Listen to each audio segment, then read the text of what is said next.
Den genetiske information eller kode ligger i baserækkefølgen i DNA. 3 baser ad gangen kaldes en triplet og koder for en aminosyre. Et protein er opbygget af disse aminosyrekæder.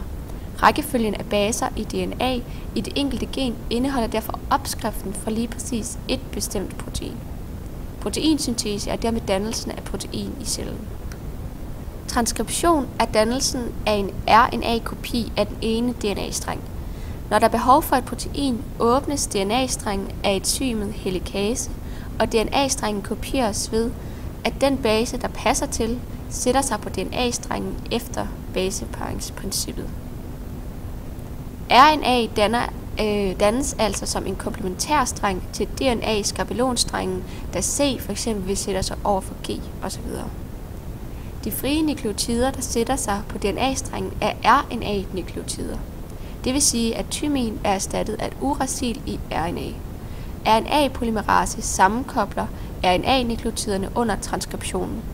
Vi kan ikke have en eksakt kopi, da DNA uden for cellekernen vil nedbrydes.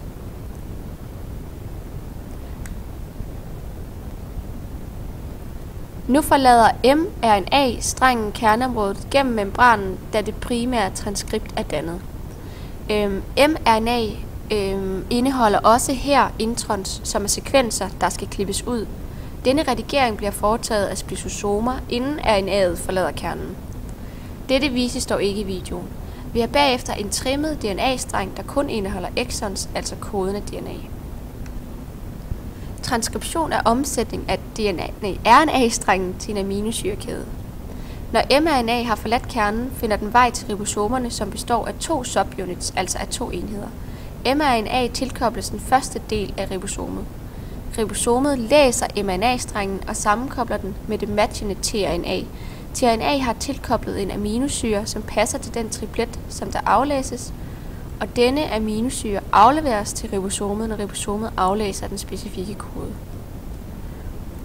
Den anden del af ribosomet tilkobles først efter, at ribosomet har fundet starttripletten på mRNA og har matchet den med et frit nukleotid, som gives af tRNA'et. Nu har vi et helt ribosom. På den måde kommer der et tRNA med en aminosyre til hver kodende triplet. Et nyt tRNA, der passer med næste triplet, afleverer en aminosyre, og derved tilkobles den næste aminosyre til den første, og der dannes en kæde.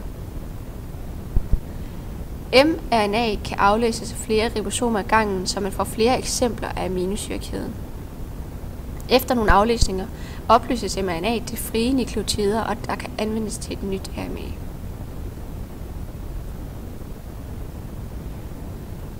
Til sidst er mRNA oversat til en aminosyrekæde.